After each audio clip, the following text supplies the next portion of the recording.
up on the website just as soon as we can. All right, so thank you all for joining us today.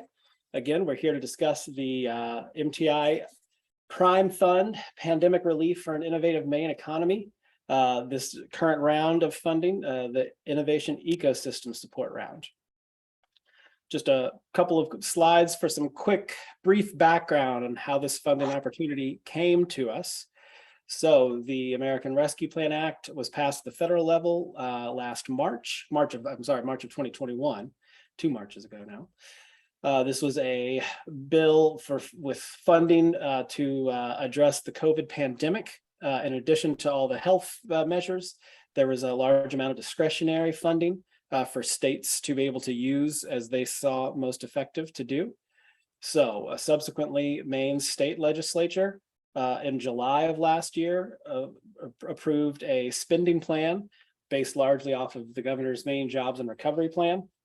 Over 100 separate allocations of funding programs. A number of those our team here at MTI has been working to deploy over the last year. We started deploying funding programs this time last year.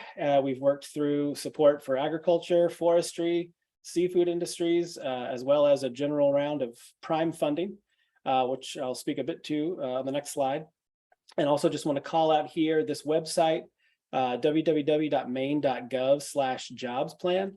This is the most comprehensive catalog that exists regarding these 112 separate allocations in the state spending plan for these federal recovery dollars. And the state has also been working to develop a pretty good dashboard that demonstrates, it lists all of the awardees for all of the programs that have been deployed thus far, and also kind of a graphical representation of where across the state the funds have gone. So, we're still in the process of deploying all of these programs. So, new programs come online every week. Maine.gov/jobs plan is the place to go to learn about those new programs when they're announced. Pandemic recovery for an innovative Maine economy. Again, this was one of the specific allocations from that state legislature approved spending plan for these federal recovery dollars. So there's both federal and state legislation directing what we can do with this money. So it has to address negative economic impacts of the pandemic due to the federal legislation. And additionally, the state legislation more specifically called out that these funds need to support and leverage investments in research, development, and innovation in Maine's technology sectors to help businesses create and preserve quality jobs. So, as many of you likely know, we did deploy an initial round of the Prime Fund earlier this year. The funds were distributed over the summer, and 174 businesses received funding, over $23 million out the door. And now we're moving on to the next round of the Prime Fund, focused on support for our innovation ecosystem partners. Matt, go ahead. Thanks, Lou. So the information on the MTI website, I think, was hopefully very easy to read and self-explanatory, but the application deadline will be midnight on November the 15th. So a relatively short window. And the reason for that is that we expected that many of the ecosystem partners were aware that this fund was going to go live and probably have been thinking of programs that they would like to have funded. So it was just a matter of getting the fund open, and hopefully the thought and the preparation for the submission of those applications has already been underway.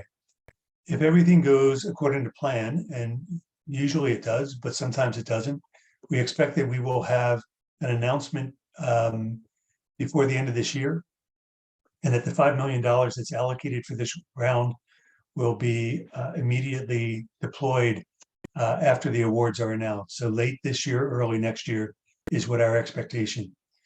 The maximum award that it was in the instructions was $750,000, and that's per project. So although a number of the ecosystem partners might be working together on a project, the maximum award will be $750,000 for that project. We're doing obviously a support session today But what we have found in the other programs that we put out is that sometimes you have additional questions. And so if you would like to come back for the session on November 3rd, feel free to sign up for that one as well. The eligibility for the prime ecosystem is that this is a plan as per the federal guidelines and per the state guidelines from LD 1733. It needs to be funds that help Maine businesses address the negative economic impacts of the COVID-19 pandemic. And that's a requirement of the law that we can't jury rig around. As Lou mentioned, the state regulations require that the money be used in the Maine technology sector, and you can find a list of those technology sectors on our website. We also fully expect that some of the ecosystem programs may not be exclusive to Maine technology sectors, but would be open to companies in the Maine technology sector. And that is what we are also willing to accept as part of this program. The funds need to be matched, and that's a state requirement that we don't have any flexibility on. Although some of the match can be in-kind services, we would expect that there's going to be some cash match as well. The organizations need to be registered with the Secretary of State, and very important, they also need to have a UEID number from the new sam.gov website, which we'll be talking about a little bit later on. Finally, we're going to ask that you agree that you will comply with any reporting requirements, which really are not going to be that onerous. We expect that twice a year we'll be asking for updates on the projects from each of the organizations that are awarded funds. As I mentioned, each organization, could you go back just for a second? I just want to touch, Lou, on the primary applicant can only be associated with one application. So although there might be multiple organizations that are participating to bring a new program to fruition, the primary applicant can only have one application. Thank you. Move on to the next. As we've developed a team of people in the state that have understanding and exposure to the ecosystem partners that we oftentimes do business with. And those, I think it's 5 reviewers will be reviewing each of the applications based on 4 criteria that we've developed: the economic impact for the state of Maine, how is it helping Maine businesses address the negative economic impacts of the pandemic, and does it support and how does it support Maine's technology sector? How strong is the leadership team at the organization that we're being asked to fund? Are they collaborating with other partner organizations? The value proposition, can we demonstrate that there's a need for this program and that the graduates of this program will be better off in addressing those negative economic impacts? And then the implementation plan, we are looking for key performance indices that would show that this program will have and we can measure the impact of this program over time. And obviously, we'll be looking at the financials of the organization to ensure that they have the matching funds. Any questions? Again, please feel free to type those into the chat room, and we'll make sure that we answer those along the way. Thanks, Lou. Thanks, Matt. So we did want to take a few moments here just to walk through the basics of the application process. And I'm going to do a visual demonstration of these steps on the current slide. So hopefully everyone's seeing the website now. You should have found this page already since you were able to sign up for this Zoom session. So this is the details page for the program. This is where you can get all the information about eligibility. There's also a FAQs page. How do I apply is where you access the key documents, the application Word document. You click on it here. It's either you can do a Word document or a PDF version. Here is the main application Word document. It's 8 pages. There's the first page here is the basic application instructions. Tells you all the things you're going to need. The next 6 pages are the questions that you need to answer. I'll just briefly scroll to the last page so people understand. This is a disclosure. This is a disclosure statement that's in the online portal. And we just put it here so you can read it in advance and understand. It's just helping folks understand how MTI treats records from applicants and our confidentiality approach confidentiality. There's some basic information that is public. Folks, this is public money, taxpayer money here, so it's public information who gets the money. But details of your application documents are treated confidentially.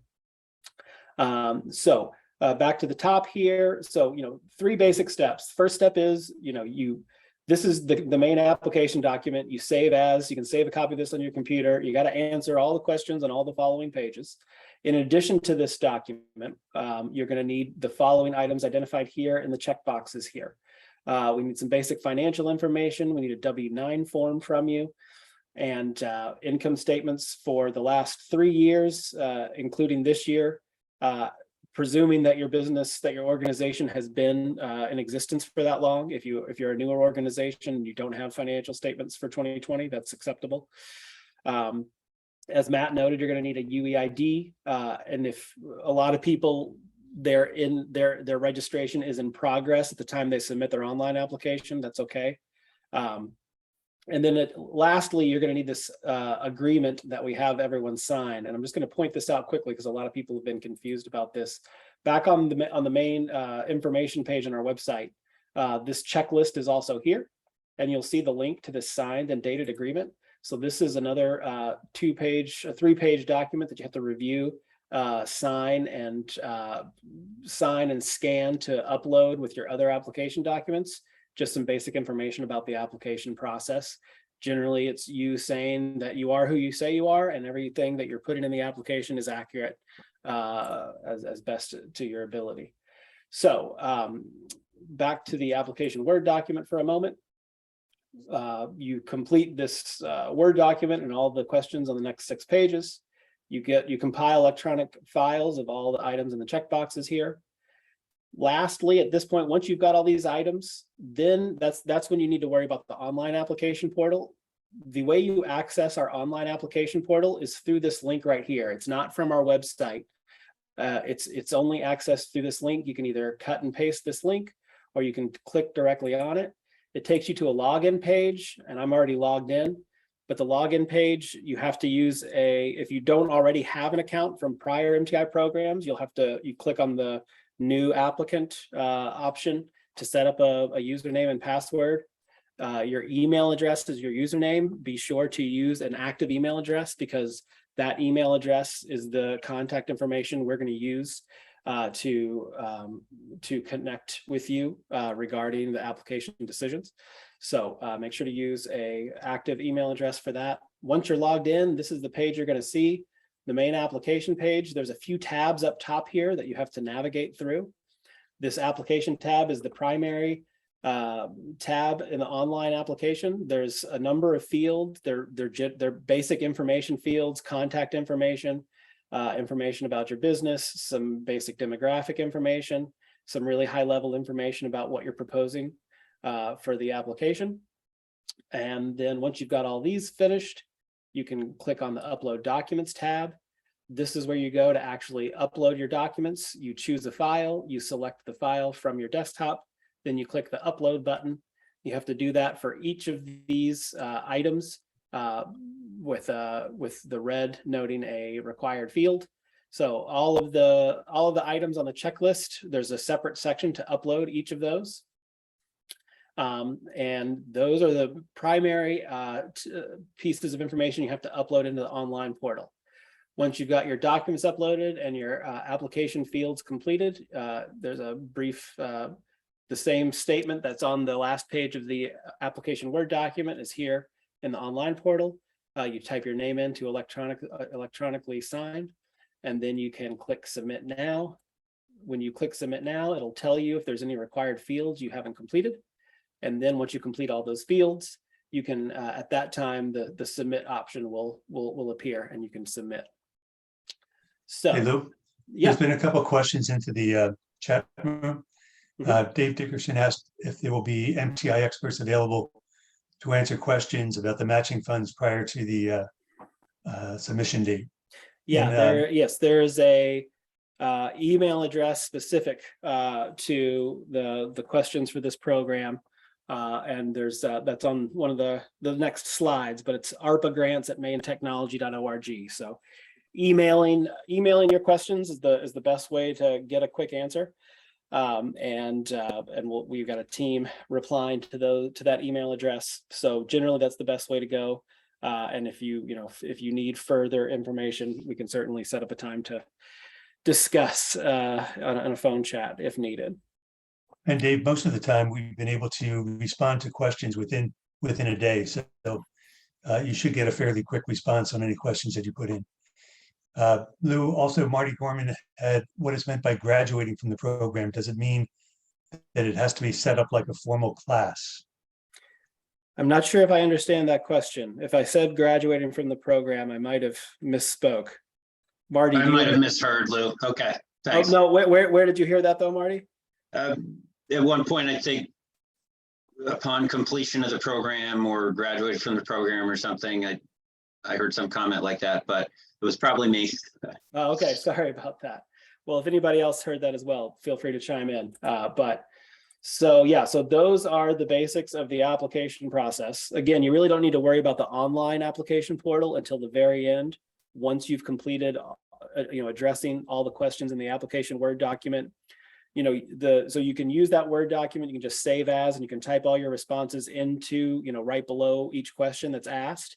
If you prefer, you can create another document of your preferred format to answer the questions. Folks, you can also add in, if there's additional attachments or supporting documents you want to add into your application document, you can do that. If you can add them into the main application document as one file, that's ideal. If you can't do that, you can also email additional documents that you want to include after you've submitted the online application. So then the only other item we have here in the slides is this federal unique entity identification registration, which has been a point of frustration for applicants in our prior programs this year. And Matt can speak to this a little bit and how to try to navigate it.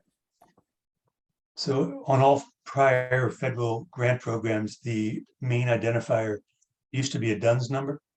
In April of this year, the federal government switched that from a DUNS number to a number that they generated now, which they call the Unique Entity Identification. And that's what the UEID stands for. SAM.gov is a government website. It's actually part of the GSA, but they have created a website that allows you to go in and you can do two things. You can search to see if you already have a UEID. If you don't, you have a process that you can go through of providing the information. When you provide the information on the SAM.gov website, there's two options. You can either register for doing business with the federal government, or you can just get a UEID number, which is an identifier. That's the number you want for this plan. Because if you try to register, the application process is about 5 pages. If all you're trying to do is get a UEID identifier, that's a fairly simple process. Now, what we have found is that the process that the federal government uses is they take your information and bounce it up against 5 or 6 databases, both commercially available as well as government databases, to verify that your business is actually at the location that you indicate on your application. If there's any indication that there's a discrepancy in that data, you're going to get a response from the SAM.gov that says that a ticket needs to be open to actually do further investigation on your UEID request. And that's happening about 40% of the time. So it's not unusual. The problem is that you are then, you'll be asked to provide some additional information to prove that your organization exists at that location. And that can be utility records, it could be articles of incorporation, it could be tax returns, whatever. They'll tell you specifically what they're looking for in order to prove your existence at that location. Once somebody physically reviews that, they'll get back to you with a UEID. That process may take 4 to 6 weeks.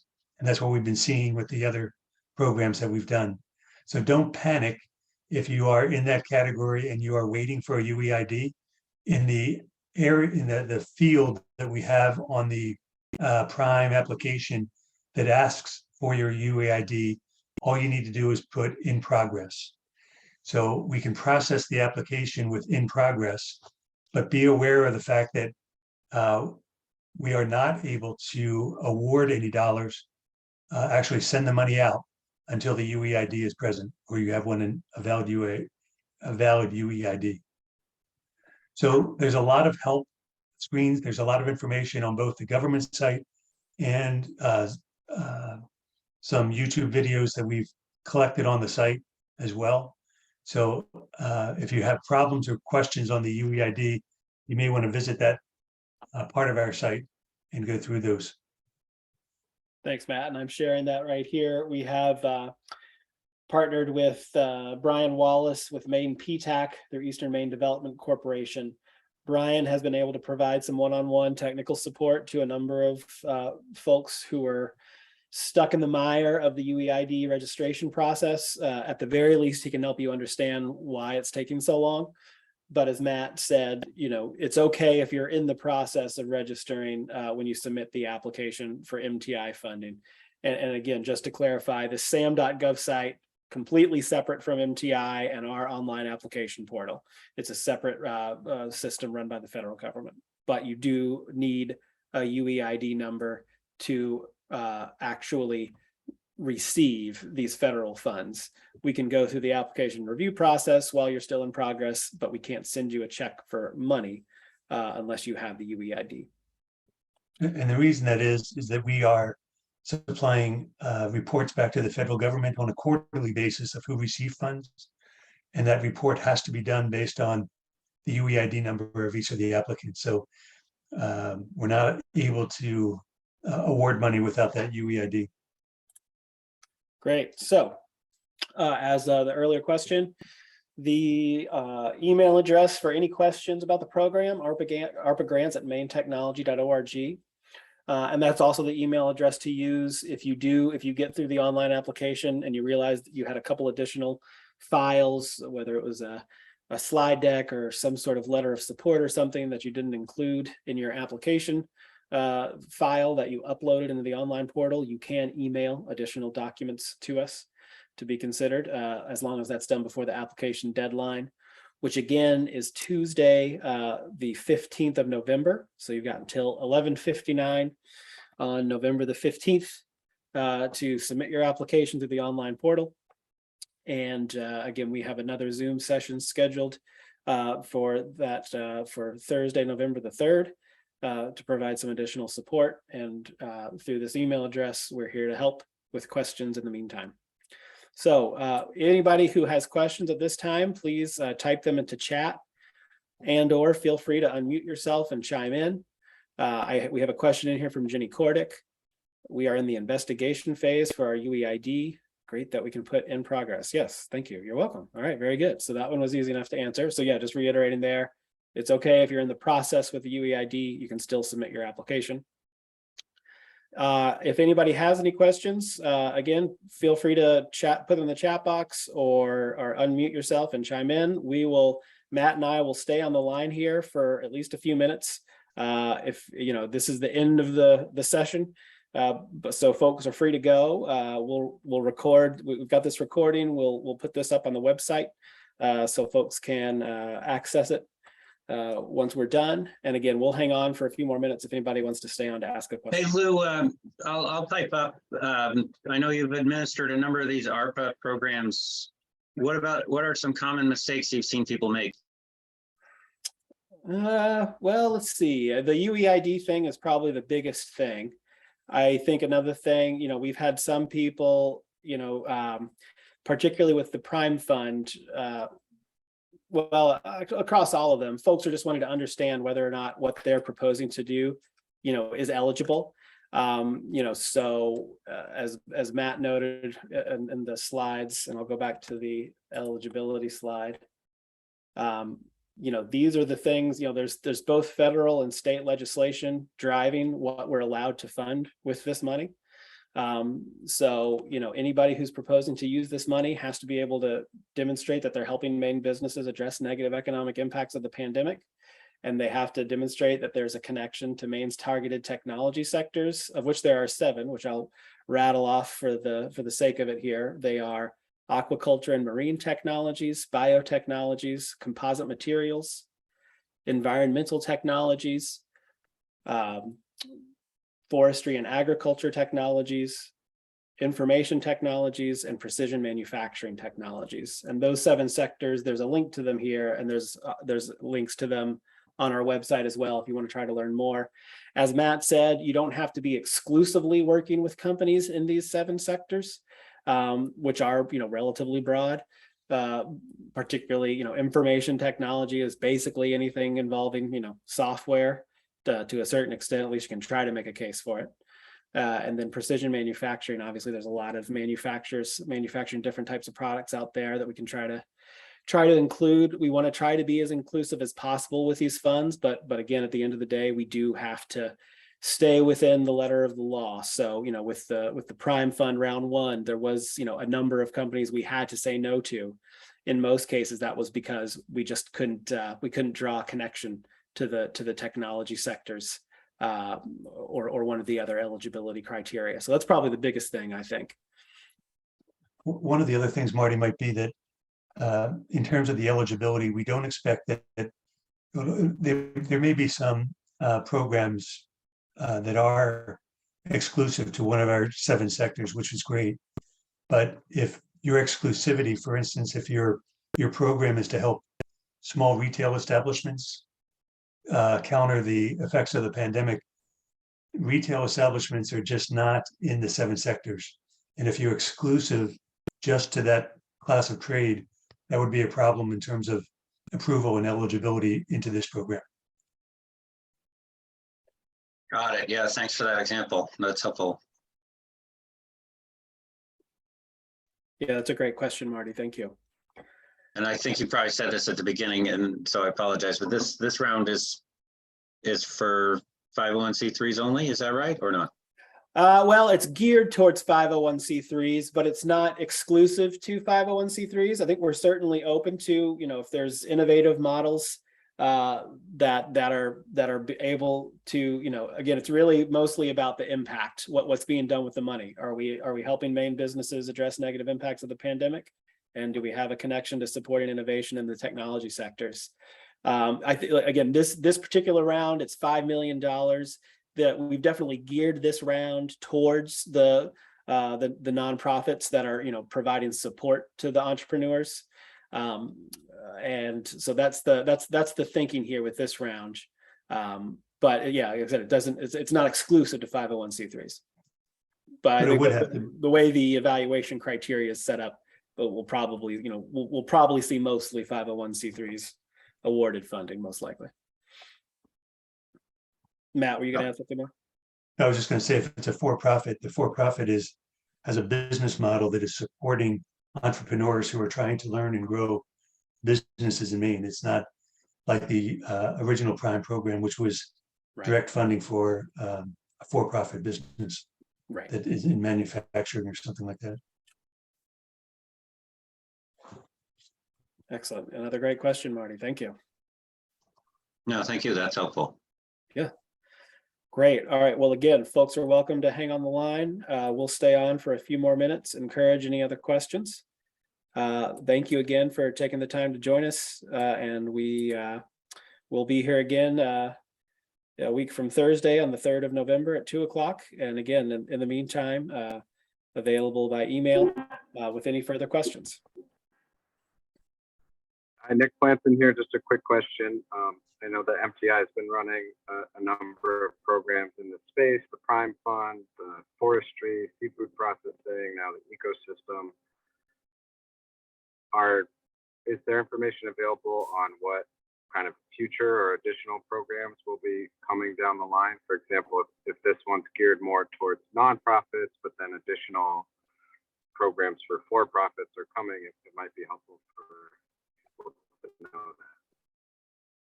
Yeah, so that so the main.gov/jobs plan is the best place to go for all the information, Nick. There's, I think it's 112 specific initiatives that have been funded by the state legislature. And, I don't really know exactly how many of those have been deployed at this time, but the main.gov/jobs plan webpage actually has a dashboard that's cataloging all the programs that have already been deployed, all the awards that have been made, as well as all the programs that are still to come. So, a couple of general ones to make sure folks are aware about. You're probably aware that Finance Authority of Maine, FAME Maine, they just closed the application portal for their initial round of funding, which is for all types of businesses, less than 500 employees, I believe.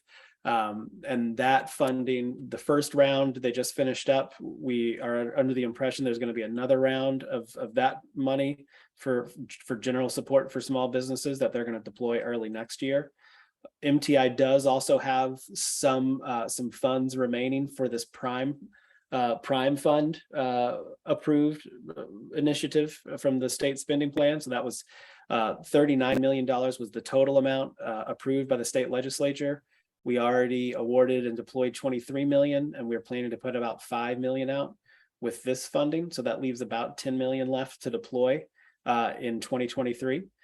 So the specific details of that are still to be determined, but it's likely that will be geared towards small businesses, because again, we have to demonstrate that we're helping Maine businesses address negative impacts of the pandemic and support innovation in the technology sectors with all of this prime fund money, regardless of which round it is.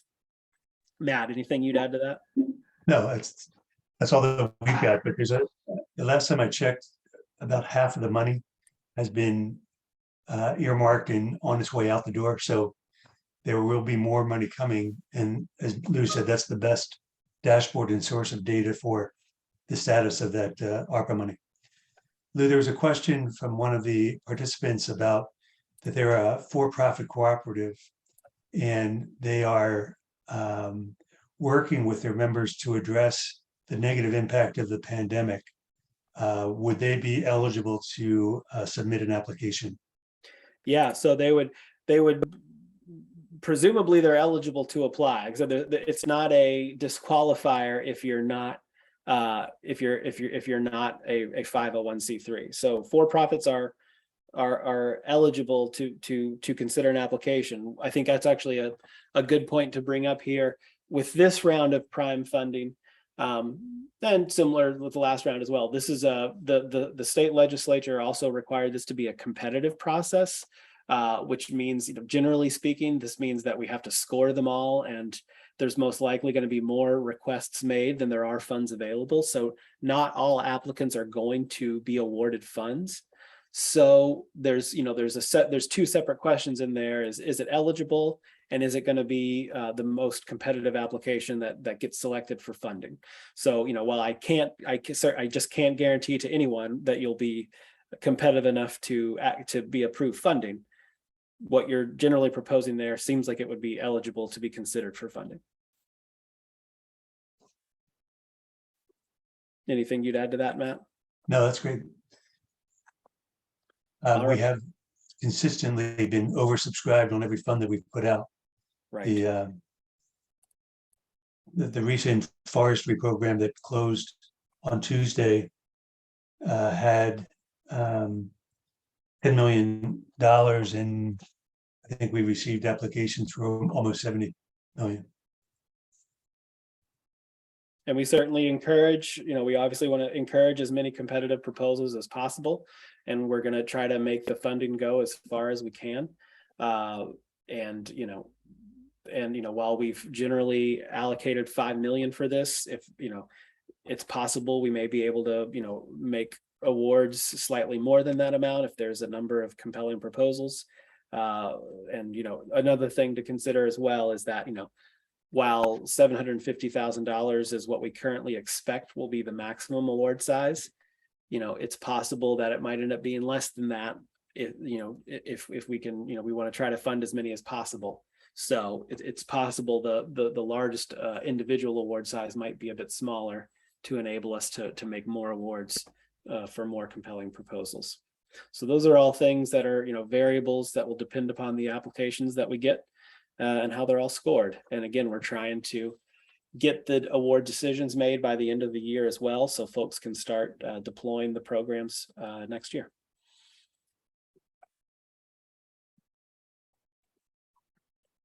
All right, well, those are some excellent questions. Will be helpful to have those for this recorded session that we can put up on the website. So thanks again to everybody for joining us today. And again, we'll still hang on. We're happy to hang out here for as long as needed to answer everybody's questions. So folks, again, welcome to unmute and chime in with any other questions. And if not, feel free to sign off, and thank you again. Lou, one more quick thing. Could you pop that evaluation criteria slide up again? I know this is being recorded, but it's helpful. Thank you. Yeah. Oh, yeah. You just wanted to take a closer look. Yeah. So, I mean, obviously it's about addressing, I mean, it can be forward looking, but it's to basically come out of the dip of the pandemic. With that's a great question. It's It's definitely forward looking. So this is the thing about all these different programs from this federal money. Everyone's a little different. Some of them have been more of compensating people for past losses. That is not what we're looking for here. What we're looking for is organizations that are proposing programs that are going to be deployed over the next year, 2, even 3 years. The money has to be spent by December 2026.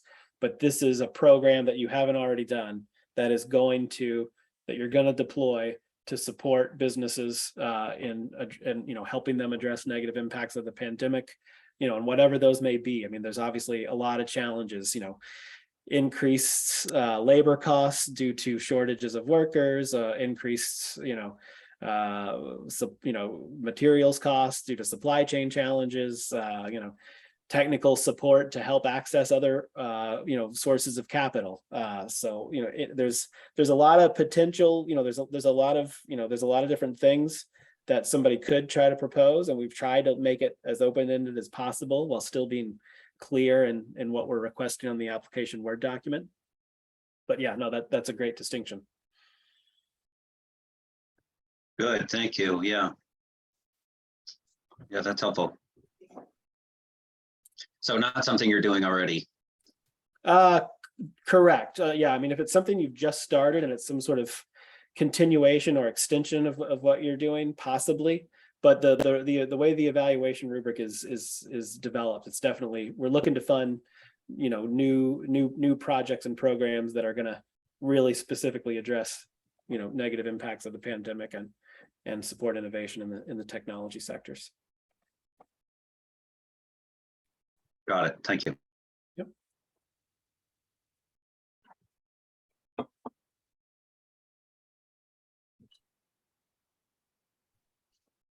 Well, I think we can sign off then, Lou.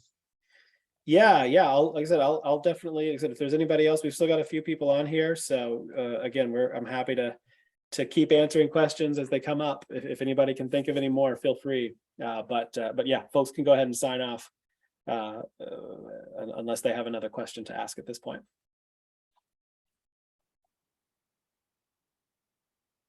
I think we've worked you over enough. Appreciate it. Really good discussion. Hey man, I've been training, man. This is the 5th or 6th program, so I got my I'm still caffeinating, so I can go all day. Very good.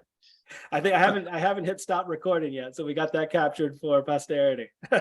Okay, good. Well, I'm spending some time learning some more, and thanks for this exciting program. All right, thanks, Marty. Have a good afternoon. Cheers. Bye. Bye.